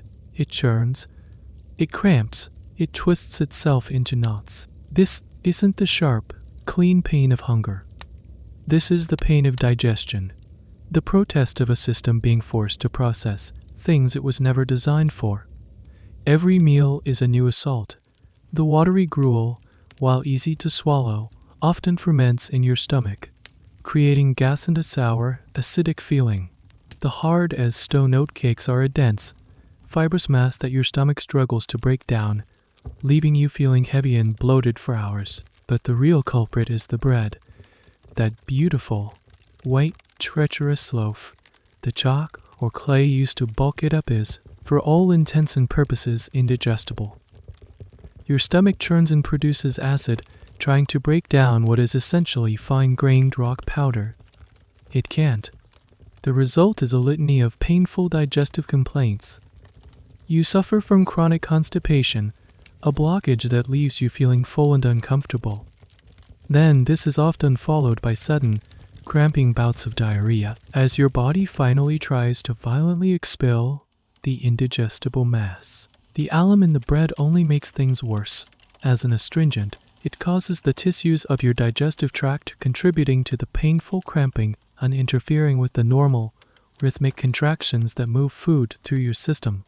You are caught in a cycle of bloating, constipation, and cramping that is dictated by the weekly bread ration. The very food that is supposed to be a treat is the one that causes you the most physical distress. You are not alone in this. You hear the groans and whimpers of the other children in the dormitory at night. You see them clutching their stomachs during the workday, their faces pale and beaded with sweat. Gripes, colic, indigestion, these are the common words for a shared, chronic agony. It's so common that it's considered normal. The overseers and matrons see it not as a sign of a bad diet, but as a sign of the inherent weakness and poor constitution of the lower classes. The contaminated water adds another layer of misery. The constant low-level exposure to bacteria means your gut is always inflamed, always fighting a low-grade infection. This chronic inflammation makes it even harder to absorb the few nutrients available in your food, worsening the malnutrition that is the root cause of all your other problems. This aspect of life is often missing from the grand narratives of the Industrial Revolution. We hear about the machines, the inventions, the economic growth. We don't often hear about the quiet, chronic, internal pain of the workforce. It's a hidden history of discomfort. The little-known fact from this era is the staggering amount of money the poor spent on what were called patent medicines. These were unregulated concoctions, often just alcohol and opium, sold as cure-alls. Things like Godfrey's cordial or Daffy's elixir were hugely popular. They promised to soothe a colicky baby or a griping stomach. In reality, they just drugged the sufferer into a stupor. The family teetering on the edge of starvation might spend their last penny not on food, but on a bottle of laudanum-laced medicine to quiet a child's pained cries. The historical debate here touches on the very definition of health. Did people in the 19th century even expect to feel well in the way we do today? Some historians argue that a certain level of chronic pain and digestive distress was simply the accepted background noise of life, especially for the poor. The expectation was to be free of pain, but merely to be functional enough to work. Others contend that personal letters and diaries from the period show that people were acutely aware of their suffering and desperately sought relief, proving that the desire for a pain-free existence is universal. You lie on your thin straw mattress at night, curled into a ball, pressing your hands against your abdomen. The factory is silent, but the machine inside you is churning painfully. It's a battleground. You have no words for what is happening, no knowledge of adulterants or bacteria. You only know the pain. It's a constant, wearying presence. Another layer of misery piled onto the hunger, the exhaustion, and the fear. It's the price you pay for your daily bread. The physical toll of your diet is undeniable. Your bones ache, your gums bleed, your stomach churns. But the hunger and malnutrition are also waging a quieter, more insidious war on your mind.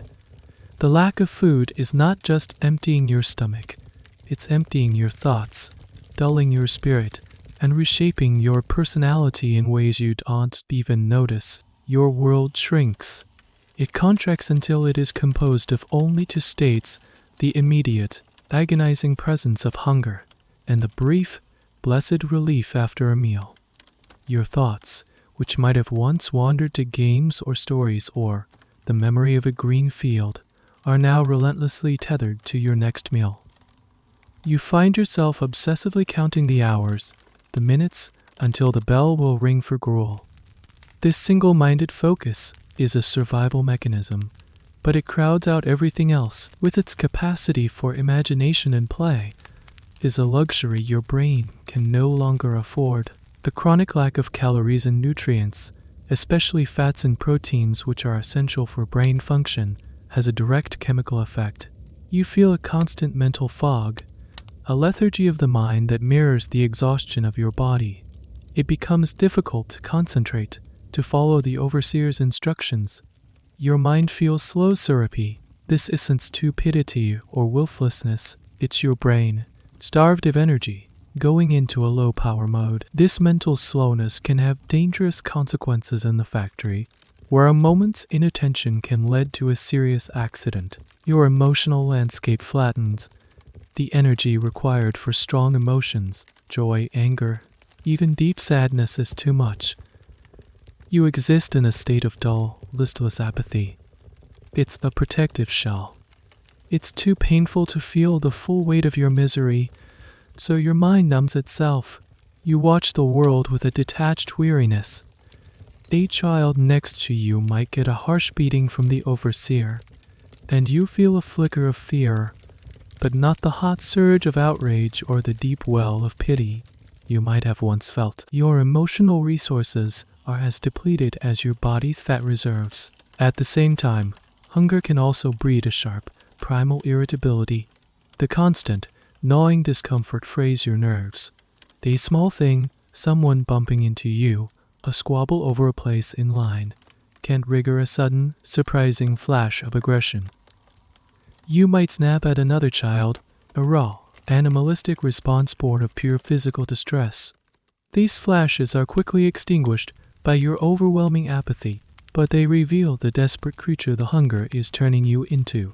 One of the most famous studies on the psychology of starvation was the Minnesota starvation experiment conducted during World War I. Healthy male volunteers were put on a severely restricted diet for 6 months. The psychological effects were dramatic. The men became obsessed with food, talking and thinking about it constantly. They suffered from depression, anxiety, and extreme irritability. They lost their sense of humor and their interest in socializing. They became apathetic and withdrawn. That was in a controlled, scientific experiment with healthy adults. You are a child, and this is your entire life. There's a fascinating, if bleak, historical debate about how this psychological state was interpreted by the upper classes. When wealthy reformers or politicians observed the poor, they saw what they described as laziness, apathy, a lack of ambition, and a tendency towards irritability and immoral behavior. They often interpreted these traits as inherent moral failings, as proof that the poor were a different, lesser class of people. What they were actually seeing were the textbook's ecological symptoms of chronic malnutrition. They were mistaking the consequences of poverty for its cause. This fundamental misunderstanding shaped social policy for generations, creating systems like the workhouse that were designed to correct these moral failings through discipline and hard labor, when in fact they were only deepening the starvation that was causing the failings in the first place. You sit on the floor during a meal break, mechanically spooning gruel into your mouth. You feel a brief flicker of satisfaction as the warmth spreads through your stomach, but the mental fog doesn't lift. And you see the same emptiness, the same vacant stare. The hunger has eaten more than just the flesh from your bones. It is consuming your thoughts, your emotions, your very essence. It is hollowing you out, leaving behind a quiet, compliant, and profoundly tired ghost in the machine. Once a year, the relentless, grinding monotony of your existence is punctuated by a single, extraordinary day, Christmas. In the 19th century, Christmas was undergoing a major transformation. It was becoming the grand family celebration we recognize today, largely thanks to the influence of Queen Victoria, Prince Albert, and popular writers like Charles Dickens. This festive spirit, in a diluted and institutionalized form, managed to penetrate even the grim, gray walls. For weeks leading up to the day, a faint, almost imperceptible buzz of anticipation runs through the factory and the dormitory. The children whisper about it. What will they get? Will it be better than last year? The hope for something different, something special, is a powerful antidote to the daily despair. When Christmas Day arrives, the first sign that things are different is the bell. It rings at the usual time, but there is no rush to the factory.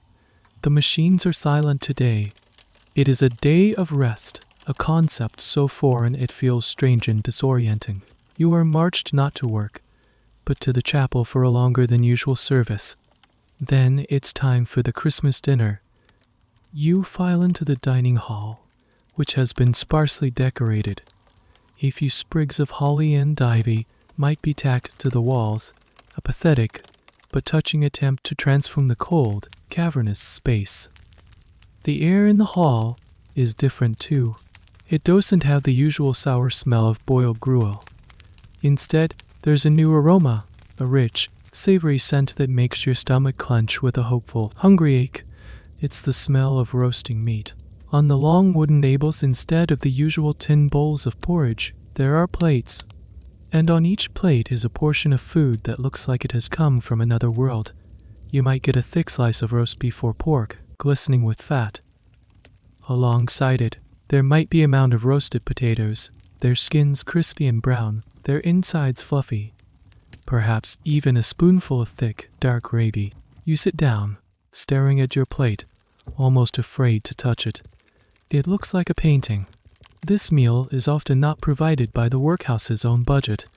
It's typically paid for by a local benefactor, a wealthy factory owner, or a local lord, as an act of public charity. Their donation would be written up in the local newspapers, a demonstration of their Christian generosity. You take the first bite. The taste is an explosion. It's a sensory overload. The salt, the fat, the savory, complex flavor of the meat, it's so intense, so different from the blandness you are used to, that it's almost overwhelming. You chew slowly, deliberately, trying to make the experience last as long as possible. You savor every single morsel. For these few minutes, you are not an inmate, not a worker. You are a child eating a special meal. The treats don't stop there. For dessert, you might be given a small slice of plum pudding, a dark, dense, spicy cake studded with raisins and currants. The sweetness is intoxicating. Or perhaps an orange, a whole orange, just for you. You would have seen them for sale on the streets, bright globes of impossible color and expense. To hold one in your hand, to pierce its skin with your thumbnail and release that sharp, citrusy spray, is a moment of pure, unadulterated joy. This Christmas feast is a fascinating historical phenomenon. It was a day of calculated generosity. For the benefactors, it was a way to display their wealth and piety. For the workhouse authorities, it was a tool for maintaining morale and discipline.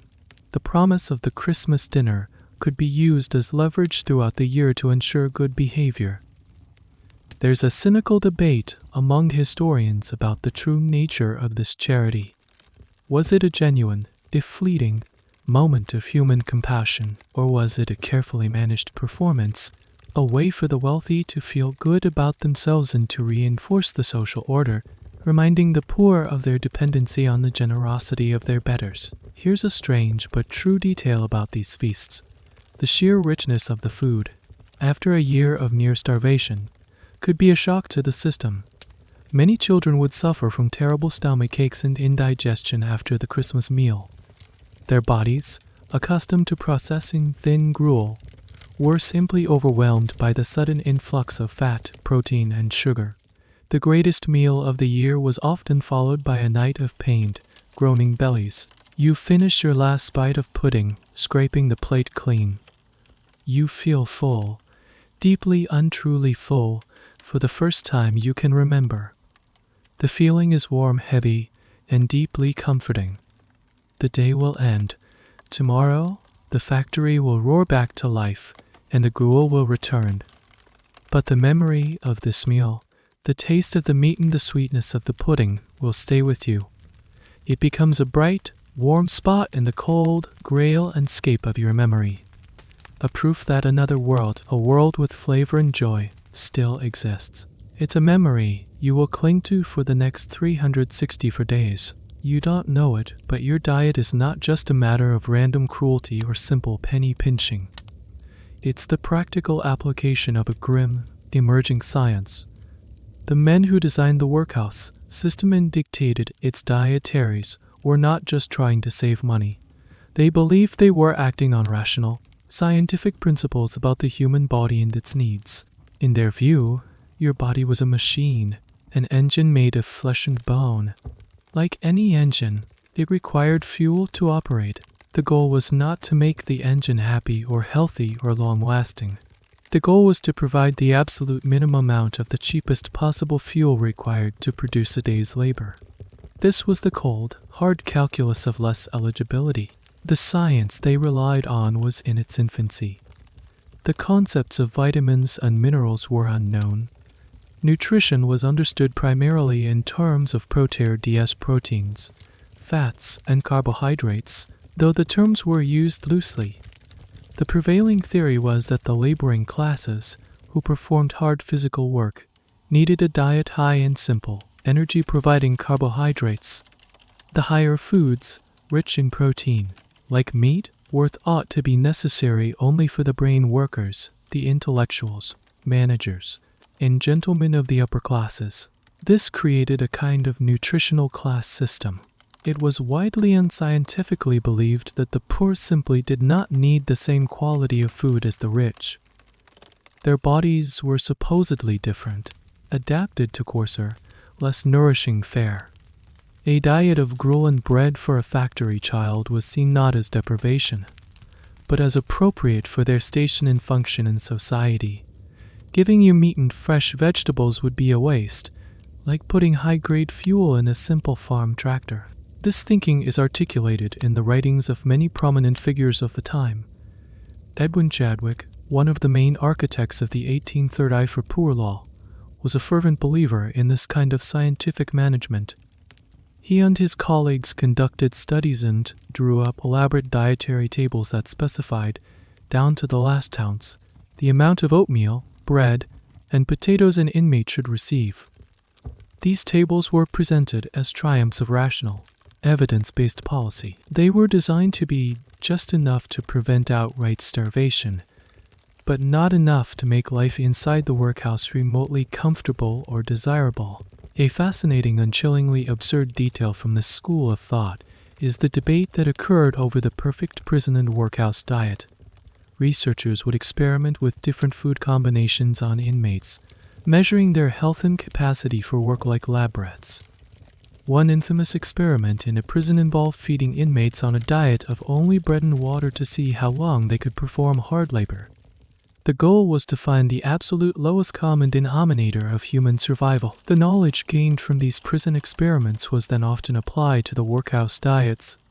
In essence, your daily meal was being designed based on data collected from convicts.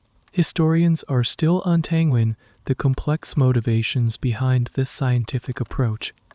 Was it a genuine, if misguided, attempt to apply science to solve a massive social problem? Or was the science simply a convenient and respectable-sounding justification for a system of brutal class oppression and economic exploitation? The argument can be made that the veneer of scientific objectivity allowed men who considered themselves humane and enlightened to implement policies of extreme cruelty without having to face the human consequences. They weren't starving children, they were regulating the caloric intake of the juvenile laboring class. You experience the results of this science every day. The lethargy you feel is not laziness, it's the result of a calculated calorie deficit. The diseases that ravage your body are not bad luck. They are the predictable outcome of a diet stripped of all protective nutrients.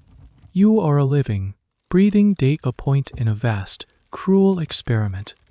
The men in London offices, with their charts and tables, have determined that your life can be sustained on a pint of watery gruel and a slice of adulterated bread. And every day, your aching bones and your grueling stomach prove them, in the most miserable way possible, to be technically survivably correct. For a long time, your world is contained within the factory walls and the workhouse gates. It's a closed system of misery, seemingly unchangeable and unnoticed by the world outside.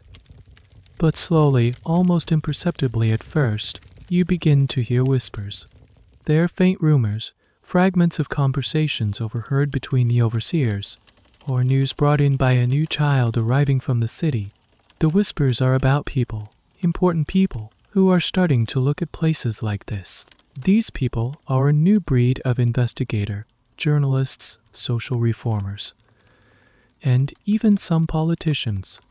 Armed with notebooks and a growing sense of moral outrage, they are beginning to venture into the dark underbelly of the industrial cities, the slums, the factories, the workhouses, to see for themselves what life is really like for the poor.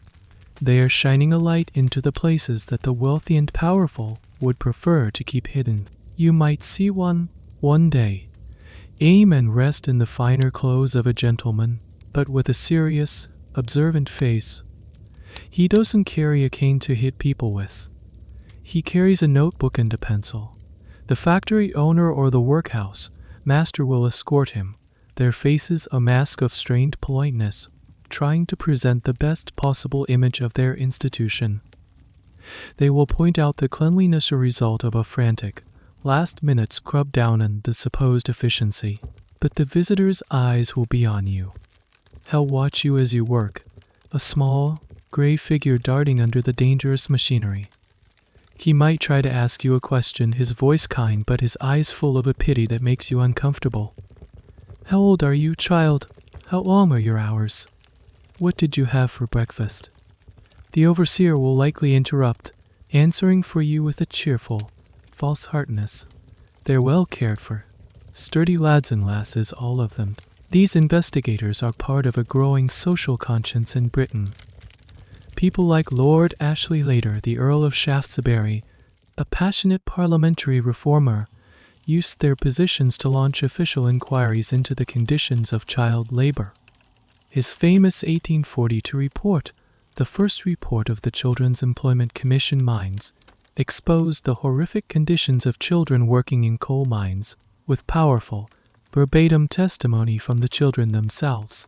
This report, and others like it that focused on factories, shocked the public. For the first time, the comfortable middle classes were reading, in their own language, about the lives of children who were being treated like animals. Journalists were also playing a crucial role. Henry Mayhew's monumental work, London Labour and the London Poor, published in a series of articles in the 1850s, gave a voice to the city's underclass, the street vendors, the scavengers, the mudlarkess. He interviewed them directly, recording their stories in their own words. It was a new kind of journalism, one that sought to document the lives of the invisible. A curious, little-known aspect of this era of investigation is the use of illustration. The reports in newspaper articles were often accompanied by dramatic, sometimes sensationalized engravings. An image of a tiny, ragged child crawling through a narrow mine shaft, or a pale, exhausted girl standing by a massive loom, had a powerful emotional impact that words alone could not achieve. These images became iconic, symbols of the human cost of industrial progress. The historical debate around these reformers is complex. Were they purely humanitarian heroes, driven by a selfless desire to help the downtrodden? Or were their motives more mixed? Some historians argue that the reforms were also driven by a fear of social unrest. The miserable, teeming masses of the industrial cities were seen as a potential threat, a powder keg that could explode into revolution. Providing some minimal level of protection and care was a way to maintain social order and control. Others point out that the reformers' vision was oft unlimited by their own class prejudices. They might have wanted to save the children, but they rarely questioned the fundamental economic system that created the problem in the first place. For you, these nuances are irrelevant. The presence of that one man with the notebook is a crack in the wall of your world. It's the first sign that someone, somewhere, knows you exist. It's a tiny, fragile spark of hope. The overseers are nervous. The system is being watched. That the silence has been broken.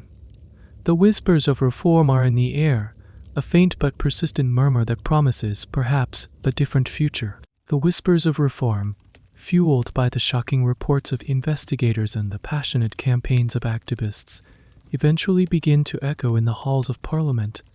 The idea that a government should not, and perhaps could not, simply stand by while its citizens were being systematically poisoned by their own food begins to take hold.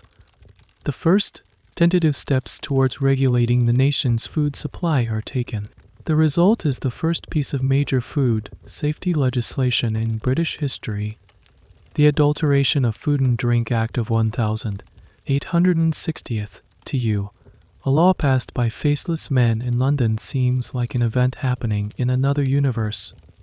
It has no immediate effect on your daily bowl of gruel, but it represents a monumental shift in thinking. For the first time, selling food that was injurious to health became a specific criminal offense. The law was, in reality, incredibly weak. It was a starting point, a compromise riddled with loopholes. The penalties were minor, a small fine that a dishonest baker could easily afford. More importantly, the law was not mandatory. It gave local authorities the power to appoint public analysts to test food, but it didn't require them to. Most cost-conscious local councils, not wanting to spend the money, simply ignored it. So, in many parts of the country, the law had no teeth at all. This is where the work of scientists like Arthur Hill Hassel became so crucial. Hassel, whose work for The Lancet had already exposed the shocking extent of adulteration, was one of the driving forces behind the push for stronger laws. He used his microscope to provide the undeniable scientific proof of fraud. He could show a jury a magnified image of a sample of bread with the round, uniform particles of wheat flour mixed with the jagged, crystalline structures of almond, the amorphous blobs of clay. He made the invisible visible. A fascinating and slightly quirky detail about the early fight for food safety is the story of the tea caddies. Tea was another product that was heavily adulterated. To add weight, sellers would mix in anything from iron filings to sand-to-used tea leaves that had been radite and colored with black lead graphite. The reformers had to get creative to prove this. One method was to use a magnet to pull the iron filings out of a sample of tea, a simple but dramatic demonstration of the fraud being committed. This fight was just happening in labs and courtrooms. It was happening with clever, public-facing science. The 1860 Act was eventually followed by stronger laws, most notably the Sale of Food and Drugs Act of 1875. This act finally made the appointment of public analysts compulsory and increased the penalties for alteration. This was the legislation that really began to turn the tide. The era of unchecked food fraud was slowly, painstakingly, being brought to an end. The debate among historians about this legislation is often about its effectiveness versus its intent. Some historians argue that these laws were largely symbolic for many years, poorly enforced and easily circumvented by clever merchants. They point to the fact that adulteration continued to be a problem well into the late 19th and even early 20th centuries. Others argue that, even if enforcement was patchy, the laws had a powerful deterrent effect. They changed the public conversation and empowered consumers. The very existence of the law meant that the baker who put chalk in his bread was no longer just a sharp businessman, he was a criminal. It marked a fundamental change in the relationship between the state, the seller, and the consumer. For you, the change is slow to arrive. The workhouse is an institution resistant to change and insulated from the pressures of the commercial market. The contracts for their supplies are given to the lowest bidder, a system that actively encourages the use of the cheapest, and therefore most likely to be adulterated, ingredients. The bread you get next week will likely still be heavy with almond clay. But the law is a seed. It's the beginning of an idea that will grow over decades, the idea that you have a right to safe, unadulterated food. You will not see the immediate benefits. You are part of the generation that is sacrificed to the old, unregulated system, but your suffering, and the suffering of millions like you, documented by the reformers and proven by the scientists, is the moral fuel for this legal revolution. The first law has been passed. A line has been drawn. Grinding process of making that line a reality has just begun. One evening, something extraordinary happens. It's not a grand, public event like the Christmas feast. It's a small, secret, and intensely personal moment. An older boy, one who sometimes gets to work outside the factory gates on delivery runs, pulls you aside in a dark corner of the yard after the shift. His face is a mixture of fear and excitement. He tells you to hold out your hands and not to make a sound. He presses something into your palm. It's cool, smooth, and perfectly round. It has a weight to it that feels organic and alive. You bring it closer in the fading light. It's an apple. A real, whole, unblemished apple.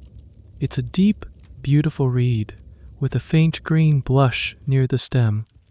It's the most perfect thing you have ever held. You stare at it, speechless. The boy whispers that he filched it from a barrel outside a greengrocer's shop. He couldn't eat it himself for fear of being caught, so he brought it back. He tells you to eat it quickly and leave no core behind. Then he melts back into the great crowd of children heading for the dormitory. You are left alone with this impossible treasure. You clutch it to your chest, your heart hammering. This is not a scavenged, bruised thing from a gutter. This is a perfect fruit. It feels like a jewel, a contraband item of immense value. You find a secluded spot hidden from the ever-watchful eyes of the overseers. You lift the apple to your nose. It smells clean. It smells of sunshine on earth and trees. It's a scent that cuts through the ever-present stench of coal smoke and boiled cabbage. It's the smell of a world you had almost forgotten existed. You hesitate for a moment. To eat it feels like destroying something beautiful, but the urge is too strong. You take a bite. The sound is a loud, crisp crack that seems to echo in the silence of your hidden corner. And then the taste. It's an explosion in your mouth. First, a wave of shocking, brilliant sweetness, a natural, honeyed flavor that is nothing like the chemical sweetness of the baker's bread. Then, a sharp, clean tartness that makes your mouth water and your senses come alive. The flesh of the apple is firm, crunchy, and bursting with juice that trickles down your chin. It is a revelation. Your diet has been a symphony of mushy, pasty, and rock-hard textures. The crisp, vibrant crunch of the apple is a texture you had forgotten was possible. The flavor is so complex, so full of life, that it feels like you are tasting food for the very first time. Each bite is a new discovery. You eat it slowly, methodically, chewing every piece until it has dissolved into a pulp of pure flavor. You eat the entire thing, the flesh, the skin, even the tiny, bitter seeds in the center. You leave nothing behind. Just as the boy told you, this single, stolen apple does more than just fill a small corner of your empty stomach. It reawakens something inside you. It reminds your tongue, your brain, and your very soul what real food is supposed to be. It's a jolt of pure, unadulterated life. It's a reminder of a world beyond the gray walls, a world where things grow on trees under an open sky, a world of color and flavor and simple, profound goodness. The historical significance of a simple fruit like an apple is a fascinating topic. For much of human history, access to fruit was seasonal and limited.